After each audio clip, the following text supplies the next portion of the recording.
بسم اللہ الرحمن الرحیم الحمد للہ وکفی وسلام علی عبادہ الذین اصطفی اما بعد اعوذ باللہ من الشیطان الرجیم بسم اللہ الرحمن الرحیم وذکر فإن الذکرى تنفع المؤمنین قال رسول اللہ صلی اللہ علیہ وسلم اشد الناس بلاء الانبیاء ثم الامثل فالامثل او كما قال علیہ الصلاۃ والسلام سبحان ربک رب العزۃ عما یصفون وسلام علی المرسلین والحمد للہ رب العالمین اللهم صل علی سیدنا محمد وعلى آل سیدنا محمد وبارک وسلم اللهم صل علی سیدنا محمد وعلى آل سيدنا محمد وبارك وسلم اللهم صل على سيدنا محمد وعلى آل سيدنا محمد وبارك وسلم۔ رمضان مبارک کی 11 تاریخ ہے، سن 1441 ہجری ہے، مئی مہینے کی 5 تاریخ ہے، سن 2020 عیسوی ہے۔ پورے ملک میں لاک ڈاؤن کا زمانہ ہے اور کرونا وائرس کی وبا کا دور ہے۔ اللہ سے دعا ہے کہ اللہ پاک اس وبا سے، اس آزمائش سے انسانوں کی حفاظت فرمائے، اور اس بیماری کو سامنے رکھتے ہوئے بندے اللہ آپ کی قدرت کو پہچانے، اللہ بندوں کو ایسی توفیق عطا فرمائے۔ یہ دنیا جس میں ہم آپ سب جی رہے ہیں، اس ارتھ کے اوپر، اس پلینٹ کے اوپر، یہاں ہر بندہ کسی نہ کسی تکلیف میں ہے۔ 100% خوشی کسی کو نہیں ہے، ہر بندہ کسی نہ کسی تکلیف میں ہے۔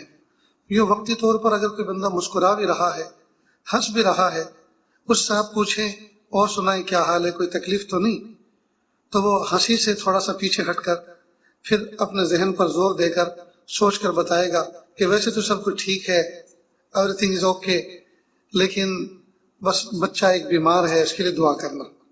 اب دیکھیے، یہ بچہ جو بیمار ہے اس کے لیے دعا کرنا، جس وقت ہنس رہا تھا لگ رہا تھا کہ یہ بندہ کسی تکلیف میں نہیں ہے، لیکن جب آپ نے ہمدرد بن کے اس کا حال پوچھا تو پتہ چلا کہ بچہ تکلیف میں ہے۔ اسی طرح ہر بندے کو آپ دیکھیں، وہ ڈپ میں جائے گا تو کسی نہ کسی تکلیف کو نکال کر لائے گا اور کہے گا میں اس تکلیف کا شکار ہوں۔ تو یہ دنیا دارالمحن ہے، یہ آزمائش کی جگہ ہے۔ اللہ پاک نے اس کو بنایا کچھ اس طرح ہے۔ دیکھو، 3 جہان ہے، ایک ہے جنت، ایک ہے جہنم اور ایک ہے دنیا۔ جنت میں راحت ہی راحت ہے، تکلیف نام کی کوئی چیز ہی نہیں۔ جہنم میں تکلیف ہی تکلیف ہے، راحت نام کی کوئی چیز نہیں ہے۔ اور دنیا میں راحت اور تکلیف دونوں ساتھ ساتھ چلتی ہیں۔ اللہ پاک نے یہاں نعمتیں بھی رکھی ہیں اور بندے کو کسی نہ کسی زحمت میں بھی رکھا ہے۔ اب یہ کیوں رکھا ہے؟ یہ اللہ تعالیٰ کی شان ہے، یہ اللہ تعالیٰ کا نظام ہے۔ وہ حاکم بھی ہے اور حکیم بھی ہے، وہ زیادہ بہتر جانتا ہے کہ اس نے اس دنیا کو اس طرح کا کیوں بنایا ہے۔ ہمیں چاہیے کہ ہم اس میں چوں نہ کریں۔ والقدر خیرہ وشرہ من اللہ تعالی والبعث بعد الموت۔ ہمیں چاہیے کہ ہم اپنا ایمان، اپنا عقیدہ، اپنا یقین اس بات کا بنائیں کہ اللہ تعالیٰ جس حال میں ہمیں رکھیں، ہم اس حال میں اللہ سے مطمئن رہیں، اللہ کی طرف رجوع کرنے والے بنیں۔ حالات چاہے اچھے ہوں یا برے ہوں، دونوں صورتوں کے اندر ہم اس بات کے مکلف ہیں، بحیثیت عبد، بحیثیت بندے، اس بات کے مکلف ہیں کہ ہم اللہ کی طرف رجوع کریں۔ تو یہ دنیا آزمائشوں سے بھری ہوئی ہے، یہاں تک کہ عام انسان تو کیا، محبوب صلی اللہ علیہ وسلم فرما رہے اشد الناس بلاء الانبیاء، سب سے زیادہ آزمائے گئے انبیاء کے نام، سب سے زیادہ آزمائشیں ان پہ رہی۔ پھر جو ان کے مشابہ ہوگا، جو ان کے نقش قدم پر چلے گا، جو اس کاج کو اور مشن کو لے کے چلے گا، اسی کے مطابق اس کو حصہ ملے گا۔ لیکن یہ تکلیف، یہ پریشانی، یہ کوئی ظلم نہیں ہے۔ آگے چل کر انشاءاللہ اس کا اندازہ ہوگا کہ اللہ رب العزت نے جو بظاہر صورت تکلیف کی ہوتی ہے، اللہ پاک نے اس کے پیچھے کیا کیا راز چھپا کے رکھے ہوئے ہیں۔ بہرحال بندہ دنیا میں جنت کا تصور کرے، سوچے کہ دنیا جنت بن جائے، تو یہ تو نہیں ہو سکتا۔ لا خوف علیہم ولا هم یحزنون، یہ تو عالم جنت میں ہے، وہاں کوئی خوف نہیں ہوگا، وہاں کوئی غم نہیں ہوگا، وہاں کوئی ٹینشن نہیں ہوگا۔ سب ٹینشن فری جو ہے یہ معاملہ تو جنت میں ہوگا. دنیا کے اندر تو کسی نہ کسی آزمائش سے بندے کو ہر لمحے گزرنا ہوتا ہے. بہرحال مومن بندہ جب آزمائشوں گرتا ہے اور اس پر کچھ تکلیف آتی ہے تو یہ بندہ اس میں نفع پاتا ہے. حدیث پاک میں ہے محبوب صلی اللہ علیہ وسلم فرمایا، روایت کا مفہوم ہے کہ اگر ایک جیب میں بندہ کوئی چیز رکھ کر بھول جائے اور اس کو جب تلاش کرنا پڑے تو دوسری جیب میں ہاتھ ڈالے، اب وہ دھک کر کے رہ جائے کہ یا اللہ میرا فون کہاں گیا، میری گاڑی کی چابی کہاں گئی. اب جیب میں ہاتھ ڈالا تو اس میں جس میں اس نے رکھا بھی نہیں تھا، اور جب ڈالا جیب خالی پائی تو دھک کر کے رہ گیا. اس کے بعد فوراً دوسری جیب میں ہاتھ ڈالا تو اس میں وہ چیز مل گئی. اب اتنی دیر جو لگی ایک جیب سے دوسرے جیب میں ہاتھ ڈالنے میں، جو تاخیر ہوئی اور اس میں جو صدمہ اور تکلیف ہوئی اور دل کی ہارٹ پلپٹیشن بڑھی اور دھڑکنیں بڑھی، اس پر بھی بڑے بڑے اجر کے وعدے ہیں اللہ کی طرف سے. تو جب مومن بندے کی اتنی سی تکلیف پر اللہ تعالیٰ کی طرف سے مغفرت کے اجر کے وعدے ہیں، تو جو بندہ کسی نہ کسی تکلیف میں مبتلا ہی رہتا ہے اللہ پاک اس کو کتنا اجر عطا فرماتے ہوں گے. اس کو ایک بات سے اور سمجھے مثال سے. محبوب صلی اللہ علیہ وسلم فرمایا کہ اگر کوئی شخص بیمار ہے اور اس کے پاس کوئی مزاج پرسی کرنے گیا تو صبح کو جا کر اس نے پوچھا کیم چھو، کیا حال ہے، کیسی طبیعت ہے، تو بس اس حال کے پوچھنے پر صبح سے لے کر شام تک رحمت کے فرشتے اس کے لیے مغفرت کی دعا کرتے ہیں، اور شام کو پوچھے تو صبح تک رحمت کے فرشتے مغفرت کی دعا کرتے ہیں. یہ حال پوچھنے والے کے لیے یہ اجر ہے. تو جب حال پوچھنے والے کے لیے اتنا بڑا اجر ہے تو جو بندہ صاحب حال ہو، جس پر تکلیف ہے، تو اس کو کتنا بڑا اجر ملتا ہوگا. تو یقیناً جب جیب میں ایک چیز رکھ کر بھول جائے اور دوسری جیب میں اس کو تلاش کرے اور نہ ملنے پر دھک کر کے رہ جائے، دھڑکنیں بڑھ جائیں، گھبراہٹ بڑھ جائے، اور جسٹ فوراً اس کو صحیح جیب میں اس کو تلاش کرے تو مل جائے، تو یہ جو ایک دو لمحے کا وقت گزرتا ہے اس تکلیف میں، اس پر جب اللہ پاک نے اجر عطا فرمایا ہے، تو جو بیمار صبح سے شام تک اور شام سے صبح تک 24 گھنٹے مرض میں کراہتا رہتا ہو، اس کو کیا کچھ اجر ملتا ہوگا. لہذا جو بیمار ہوتا ہے، جو کراہتا ہے، اس کو کرانے پر بھی اللہ نیکی عطا فرماتے ہیں، گناہ معاف فرماتے ہیں. غرض یہ کہ مومن نعمتوں میں اگر ہو اور شکر ادا کرے تو اس کو بھی جنت ملے گی، اور مومن اگر تکلیف میں ہے اس پر صبر کرے، اس پر واویلا نہ کرے، اللہ کی ذات کی طرف توجہ رکھے اور رجوع اللہ کی ذات کی طرف ہو، تو سبحان اللہ، یہ تو بہت بڑے درجات اس کو حاصل ہوں گے. اس میں پھر لگے ہاتھوں یہ بھی سمجھ لیں، ایک تکلیف وہ ہے جس کو آدمی اپنے اختیار سے برداشت کرتا ہے. مثلا نفلی روزے رکھا، اب بھوک بھی برداشت کر رہا ہے، پیاس بھی برداشت کر رہا ہے، یہ مجاہدہ ہے تاکہ اللہ کی رضا پا سکے، اللہ کا قرب حاصل کر سکے. جی تو یہ تکلیف جو ہے بندے کی اختیاری ہے، اختیاری مجاہدہ ہے. اور ایک ہوتا ہے اضطراری مجاہدہ، یعنی اس میں اختیار کچھ نہیں. مثال کے طور پر آپ بس اسٹینڈ پہ کھڑے ہیں، پیسے جیب میں موجود، ارادہ دل میں موجود، سفر کرنے کی پوری تیاری کر کے آپ چلے ہیں، ہاتھ میں بیگ موجود اور راستے پر سواری موجود، لیکن جس کو بھی ہاتھ دے رہے ہیں وہ آپ کے قریب آ کر اور ایکسیلیٹر دبا کے گاڑی تیزی سے آگے بڑھا دیتا، روکتا ہی نہیں. حالانکہ اسی گاڑی والے کو کوئی جبرن کوئی روکے اور پوچھے بھائی تجھے پیسے کی ضرورت ہے کہ نہیں، کہ بہت ضرورت ہے، تو کہا پھر وہ کسٹمر پیسنجر کھڑے تھے ان کو کیوں نہیں تو بٹھایا، تو کہا نہیں بٹھایا، اس میں نہیں، میری مرضی. اصل میں اس کی مرضی نہیں ہے، اس نے نہیں بٹھایا، اللہ پاک نے اس کی قسمت میں آپ کے ہاتھوں سے روزی مقدر نہیں فرمائی، اور اللہ رب العزت نے آپ کی قسمت میں اس گاڑی میں بیٹھنا مقدر نہیں فرمایا. تو یہ کیا ہے؟ یہ اضطراری مجاہدہ.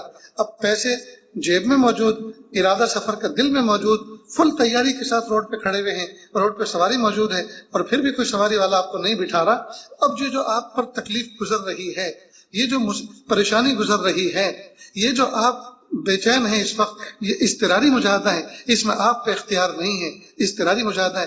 اس اضطراری مجاہدے پر اللہ پاک وہ کچھ عطا فرماتے ہیں جو اختیاری مجاہدے پہ بھی نہیں ملتا. معلوم ہوا کہ بندہ مکمل خاموش رہے، بس یہ سوچے میرے اللہ کی یہی مرضی. سفر حج میں اس کا بڑا تجربہ ہوتا ہے.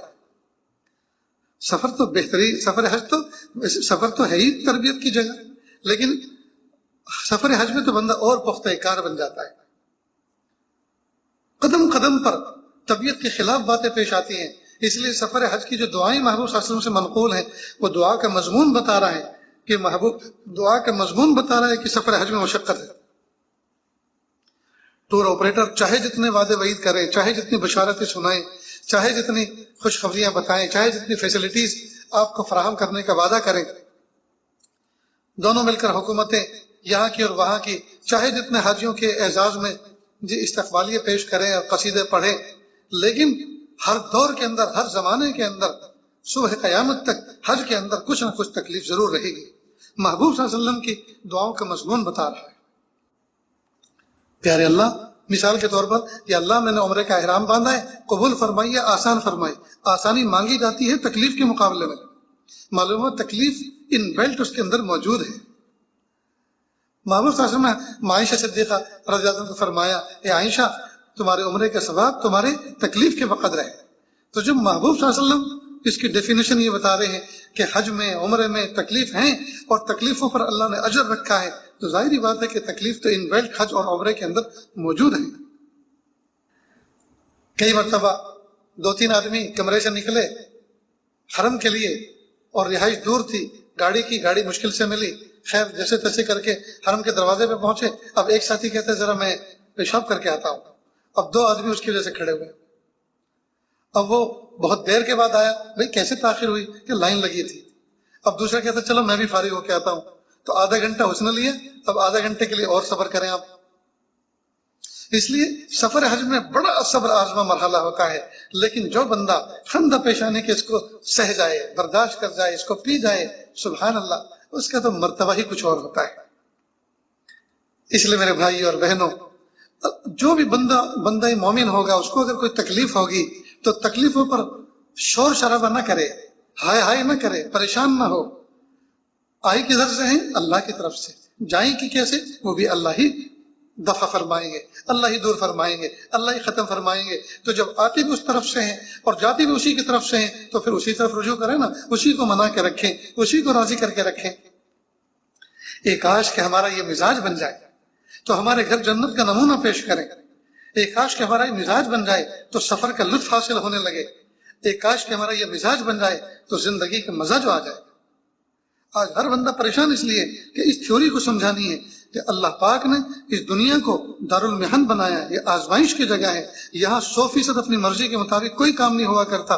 یہاں کچھ کام اپنی مرضی کے مطابق ہوتے ہیں، اکثر کام جو اپنی مرضی کے خلاف ہوتے ہیں. تو مرضی کے خلاف ہوتے وقت ہمیں اللہ کی ذات کے ساتھ میں کیا بیہیو کرنا ہے، اللہ کی ذات سے کیا اپنا تعلق کس طرح کا بنا کے رکھنا ہے اور اپنے نفس کو کیسے قابو میں رکھنا ہے. بس یہ گر اگر سمجھ میں آ جائے اور یہ نقطہ اگر ہماری سمجھ میں آ جائے تو زندگی کامیاب ہے. یہ جو گھروں کے اندر شوہر ہر وقت پیشانی میں شکن کر کے رکھتے ہیں، ہر وقت اکڑ کے رہتے ہیں، ہر وقت چڑچڑے بن کے رہتے ہیں، اسی طرح ماں بہنیں اگر گھر کے اندر نعمتیں پوری نہیں ہیں، ضرورت کی چیزیں پوری نہیں ہیں، ہر وقت پیشانی جو ہے پر شکن رکھتی ہیں، بل چڑھا کے رکھتی ہیں اور ہر وقت ناک بھاؤں چڑھا کے رکھتی ہیں، چڑچڑا مزاج بنا لیتی ہیں اور ماں اور باپ دونوں مل کر بچوں کی تربیت کو غارت کر دیتے ہیں. یہ چیز اچھی نہیں ہے. اللہ پاک نے جس حال میں رکھا ہے 100% ہم اللہ کی ذات سے مطمئن رہیں، نعمتوں کا سوال کرتے رہیں، زحمتوں پہ صبر کریں، تکلیفوں پہ صبر کریں اور اطمینان رکھیں کہ یہ اندھیری رات انشاءاللہ جلدی ختم ہوگی. اور جب رات کی تاریکی میں، جب رات کا اندھیرا بہت زیادہ غالب ہو جاتا ہے، جب مڈ نائٹ ہوتی ہے، جب ڈارکنیس بڑھ جاتی ہے، جب تاریکی اتنی بڑھ جاتی ہے کہ ہاتھ کو ہاتھ سجائی نہ دے، بس سمجھ لو تھوڑی دیر کے بعد صبح صادق کا اجالا نمودار ہونے والا ہے. جب تکلیفیں حد سے زیادہ بڑھ جائیں، برداشت کے باہر ہو جائیں، یہاں تک کہ کیفیت یہ ہو جائے متی نصر اللہ، اللہ کب آئے گی آپ کی مدد، بس سمجھ لو کہ اب آنے والی ہے. اس لیے میرے بھائی اور بہنوں، ہم اللہ تعالیٰ کی ذات سے بالکل مطمئن رہیں. اللہ ظالم نہیں ہے. ان اللہ لیس بظلام للعبید، اللہ تعالیٰ اپنے بندوں پر ظلم نہیں کرتے. دیکھیے نا، ایک ماں، ایک بچہ میلا کچیلا ہوتا ہے، ماں اس کو کہتی ہے بیٹا نہا لو، بیٹا صاف ہو جاؤ، مہمان آنے والے ہیں. اچھا نہیں لگے گا کسی مہمان کو کہ گھر میں ان کے اتنا گندا بچہ رہتا ہے. ماں اپنے کام میں لگی ہوئی ہے، کچن کی تیاری کرتی ہے، صفائی ستھرائی کر رہی ہے، جھاڑو پوچھا کر رہی ہے، مہمانوں کا استقبال کرنے کی پوری تیاری ہو رہی ہے، اور بچے کو کہہ رہی بیٹا مان جاؤ، بیٹا نہا لو. ماں کام سے فارغ ہو گئے، دیکھا کہ بچہ نہیں سنتا تو ایک تماچا لگاتی ہے اور پھر باتھ روم میں اس کو داخل کرتی ہے، پھر اس کو موسم کے حساب سے ٹھنڈے گرم پانی سے نہلاتی ہے، دھوبی بیٹا چاند سا بنا دیتی ہے، نیلا دھلا کر سیاہی سرما لگا کے اچھے کپڑے پہنا کر، کیا سونا سجیلا بچہ لگتا ہے۔ اب یہ جو بچے کو تکلیف ہوئی تو ماں ظالم نہیں تھی، ظلمن ماں نے تکلیف نہیں پہنچائی، ماں بچے کی خیر خواہی چاہ رہی تھی۔ چنانچہ مہمان آتے ہیں، بچے کو گود میں اٹھاتے ہیں، اس کو کیس کرتے ہیں، سینے سے لگاتے ہیں، پیشانی چومتی ہیں، ہاتھ چومتے ہیں، کیش پیسے جیب میں سے نکال کر بچے کی جیب میں رکھ دیتے ہیں، بیگ میں سے چاکلیٹ نکال کے بچے کو انعام دیتے ہیں۔ ماں کہتی دیکھو اگر گندے ہوتے تو انعام ملتا تمہیں، گندے ہوتے تو یہ پیار ملتا، کوئی تمہیں بوسہ دیتا، سب تم سے گھن کرتے نفرت کرتے۔ تو دیکھو اگرچہ میں نے تمہیں تماچا لگایا، اگرچہ تمہیں چوٹ لگی، لیکن کتنی راحت، کتنی عزت افزائی ہوئی تمہاری بھی اور میری بھی۔ تو دیکھیے ماں اگرچہ بچے کو تکلیف پہنچاتی ہے لیکن اس میں بھی اس کی شفقت اور درپردہ اس کی رحمت ہوتی ہے، اس کے دل کی چاہتیں ہوتی ہیں کہ میرے بچے کو دنیا میں لوگ محبت کی نظر سے دیکھیں، اس کا اکرام کریں۔ تو جب ایک ماں کے دل میں اللہ پاک نے ایسی شفقت رکھی ہے، ایسا پیار رکھا ہے، تو کیا 70 ماؤں سے زیادہ مشفق و مہربان رب اپنے بندوں کو جو تکلیف دیتا ہے اس کو مزہ آتا ہے؟ نعوذ باللہ، ہمیں تکلیف دے کر وہ خوش ہوتا ہے؟ نعوذ باللہ، ہمیں دکھ میں دیکھ کر اللہ ہنستے؟ ایسی کوئی بات نہیں ہے۔ جو تکلیفیں ہیں اس میں سراپا اللہ پاک نے ہمارے لیے اجر رکھے۔ اور واقعی تکلیف کے دنوں میں بندہ جتنا رجوع کرتا ہے اللہ کی طرف، اور جتنا گھٹ گھٹ کے روتا ہے، اور جتنے سجدے کرتا ہے، اور جتنی دعاؤں میں گڑ گڑاتا ہے، اور لمبے لمبے رکوع کرتا ہے، سجدے کرتا ہے، قیام کرتا ہے، اور دیر تک دعائیں مانگتا ہے، جب وہ تکلیف دور ہو جاتی ہے، وہ آزمائش کی حالتیں رفع ہو جاتی ہیں، اس کے بعد جب نعمتیں آتی ہیں تو نعمتوں میں اتنا شکر دل سے نہیں نکلتا جتنا تکلیف کے دنوں میں، صبر کے دنوں میں بندہ اللہ کی طرف رجوع کیے ہوئے تھا۔ تو یہ تو اللہ پاک کی طرف سے یہ تکلیفیں بہت بڑی نعمت بن کر آتی ہیں، بہت بڑی نعمت بن کر آتی ہیں۔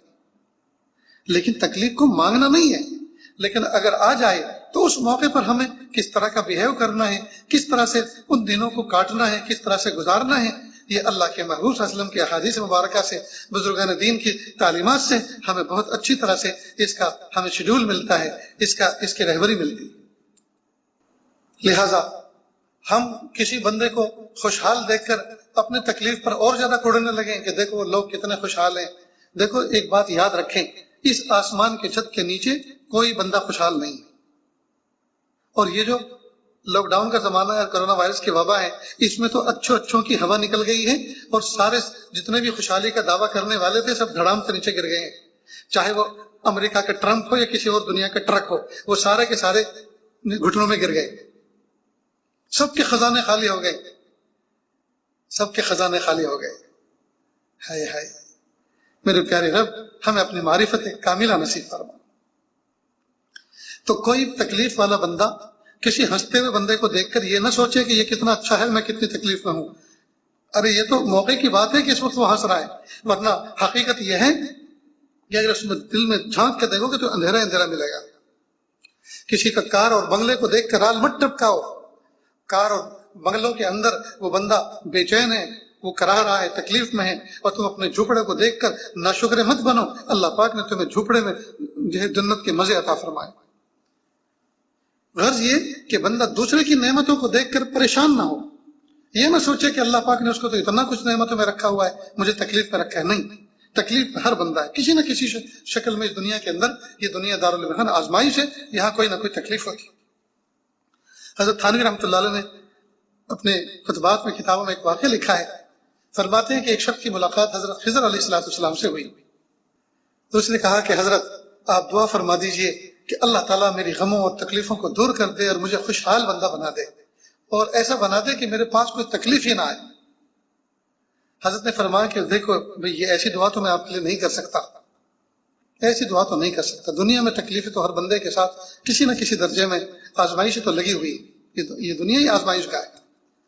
البتہ یہ ہو سکتا ہے کہ آپ دنیا میں کسی خوشحال آدمی کو دیکھیں اور اس کی مثال میرے سامنے پیش کریں کہ آپ یہ دعا کر دو کہ اللہ تعالیٰ مجھے اس جیسے بنا دے، تو اس جیسی میں دعا کر دوں گا آپ کے لیے۔ اب اس نے ڈھونڈنا شروع کیا، ایک کو دیکھا، دو کو دیکھا، تین کو دیکھا، اب اس نے ایک شخص کو دیکھا کہ اس کا بہترین بنگلہ ہے، بہترین اس کے پاس سواری ہیں، حشم خدم ہیں، اور بہترین لباس کا مالک ہے اور بڑے خوبرو اس کے بچے ہیں اور کھلی دلی روزی اللہ پاک نے اس کو عطا فرما رکھی ہے، کار ہے، بہار ہے. بس اس کو دیکھ کر اس نے سوچا کہ اس جیسی دعا حضرت خضر علیہ السلام سے میں کرا لیتا ہوں.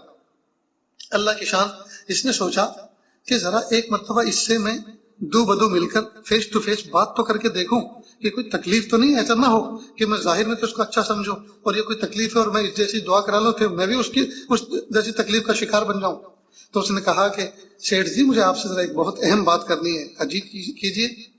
کہا کہ آپ کی خوشحالی کو دیکھ کر مجھے رشک آتا ہے. آپ کے بچے اتنے پیارے، آپ کا کھلا کاروبار اور کار اور بہار، یعنی جو ہے سواریاں بھی آپ کے دروازے پر ہیں اور جو ہے خوشحالی آپ کے چاروں طرف پھیلی ہوئی ہے. تو میں نے سوچا کہ آپ سے جیسا خوشحال آدمی سے آسمان کی چھت کے نیچے کوئی نہیں ہے. تو میں چاہتا ہوں اللہ تعالیٰ سے میں بھی دعا کروں اللہ مجھے بھی ایسا بنا دے. تو کیا یہ بات جو میں دیکھ رہا ہوں آپ کھلی آنکھوں سے صحیح ہے نا؟ اس میں کوئی تکلیف تو نہیں؟ تو کہا کہ اگر ایسی بات ہے تو ادھر آؤ. تو ایک طرف کو لے کر گیا کہ دیکھو بھائی، آسمان کی چھت کے نیچے مجھ سے بڑھ کر کوئی تکلیف میں نہیں ہے، مجھ سے بڑھ کر کوئی تکلیف میں نہیں ہے. اس لیے کہ میری بیوی بھی اتنی بد اخلاق ہے. یہ جو تمہیں خوبرو بچے نظر آ رہے ہیں نا، یہ میرے ذاتی بچے نہیں ہیں، یہ حرام کی اولاد ہے. یہ میری بیوی کے کارنامے ہیں، لیکن میں نہ کہہ سکتا ہوں نہ سہ سکتا ہوں. اس لیے میرے جیسا بننے کی کوئی تمنا اور دعا مت کرنا. تو دیکھیے کئی مرتبہ آدمی کسی کو شخص کو ظاہر میں دیکھتا ہے اور اس کو نعمتوں میں سمجھتا ہے اور اس کو اچھا سمجھتا ہے، حالانکہ آدمی ڈپ میں جائے اور اس جو ہے اس کے حالات میں گھسے اور جھانک کر دیکھے تو اس کی زندگی میں کانٹے ہی کانٹے نظر آئے. حضرت مولانا سجاد صاحب نعمانی دامت برکاتہ اللہ ان کو بہت اچھا رکھے، ایک مرتبہ انہوں نے ایک عجیب واقعہ سنایا. فرمانے لگے کہ ایک مملکت میں بادشاہ بیمار ہو گیا اور بیماری بھی ایسی عجیب و غریب کہ اس کا کوئی علاج ہی نہیں مل رہا تھا. لیکن تعجب اس بات پر ہوا کہ اس عجیب و غریب بیماری کا علاج بھی ایک حکیم نے بڑا عجیب و غریب تجویز کیا. اور وہ علاج یہ تھا کہ بادشاہ بستر مرگ پر تھا، بہت کمزور ہو چکا تھا. طبیب نے نبض دیکھی اور آنے کے بعد کہا، حواریوں جو ان کے بادشاہ کے ارد گرد عملہ ہوتا ہے ان سے کہا کہ بھئی دیکھو بادشاہ سلامت کو جو بیماری ہے اس کا حل صرف ایک ہی چیز ہے، وہ یہ کہ آپ ان کو کسی خوشحال آدمی کا کرتا پہنا دیں. کرتا پہنیں گے تو یہ ٹھیک ہو جائے. اب جتنے وزراء تھے وہ تو نعرے تکبیر بلند کر کے باہر نکلے کہ واہ یہ تو بہت عجیب نسخہ مل گیا، حل مل گیا بیماری کا. تو فوراً بادشاہ کے نائب کے پاس پہنچے جو اس دن اس مجلس میں حاضر نہیں تھے اور پوچھے کہ آپ خیریت سے ہیں؟ کہ ہاں بالکل ٹھیک ٹھاک ہوں. کہ آپ کو پتا ہے نا بادشاہ سلامت بیمار ہے؟ کہ ہاں مجھ سے زیادہ ان کے حالات سے کون واقف ہو سکتا ہے، میں ان کے سب سے زیادہ قریب ہوں، بہت تکلیفیں بیچارے، اللہ ان کو شفا عطا فرمائے. کہا اس کا حل مل گیا. کہا کیا ملا؟ کہا ایک طبیب حاذق آئے تھے اور انہوں نے نبض دیکھ کر یہ بتایا کہ ان کا حل اس میں ہے کہ کسی خوشحال آدمی کا کرتا ان کو پہنا دو. تو بادشاہ کے بعد تو آپ ہی ان کے نائب ہیں، آپ سے زیادہ خوشحال اس مملکت میں کون ہو سکتا ہے، تو بس ایک کرتا دے دیجئے. کہ دیکھو بادشاہ سلامت کے لیے ایک کرتا نہیں، میرا پورا خزانہ، میری دولت، میری جائیداد سب کی سب ان کے قدموں پر حاضر، انہی کی توفیل تو مجھے سب کچھ ملا ہوا ہے. بھلا یہ کیا بات کی آپ نے کہ ایک کرتا دے دو؟ لیکن سنو ایک میری بات، اگر طبیب حاذق نے یہ کہا ہے کہ خوشحال آدمی کا کرتا لے کر آنا تو کرتے تو ایک نہیں ہزاروں قربان. لیکن یہ جو شرط ہے نا کہ خوشحال آدمی کا کرتا دینا، خوشحال میں ہرگز نہیں ہوں، میں بہت تکلیف میں ہوں اور میں آپ کو بتا بھی نہیں سکتا وہ تکلیف کیا ہے. لہذا خوشحالی کی قید میرے یہاں نہیں، خوشحالی کی جو شیخ آپ لے کر آئے ہیں وہ شرط میرے یہاں پوری نہیں ہوگی. اب یہ وہاں سے گئے، پھر دوسرے کسی وزیر کے پاس گئے، اس کے پاس گئے، اس نے بھی کہا کہ بادشاہ سلامت کے لیے تو تن من دھن قربان، ایک لباس کیا 100 لباس دینے کے لیے میں تیار ہوں، لیکن اگر شرط یہ لگائی ہے کہ خوشحال آدمی کا کرتا لے کر آنا تو خوشحال میں بالکل نہیں ہوں، بچے مجھے بہت پریشان رکھتے ہیں، ان کی طرف سے میرا جی بڑا دکھی ہے. وہاں سے مایوس ہوئے. اب وہ جو فائنڈ کرنے والی ٹیم تھی نا، تلاش کرنے والی، اس ٹیم میں ایک بڑا ذہین آدمی تھا. اس نے کہا دیکھو یہ دور کے ڈھول سہانے نظر آتے ہیں، یہ جو بڑے بڑے بنگلے والے اور یہ جو قیمتی سواری والے، گھوڑی والے ہیں، یہ سب ایسے ہی ہوتے ہیں، یہ ظاہر میں بڑے خوشحال ہوتے ہیں، ان کے دلوں میں اندھیرے ہوتے ہیں، ان کی زندگیوں میں کانٹے ہوتے ہیں، پریشان ہوتے ہیں. چلو میں تمہیں لے کے چلتا ہوں دیہات میں، چلو وہاں بادشاہ سلامت کی بیماری کا علاج ملے گا.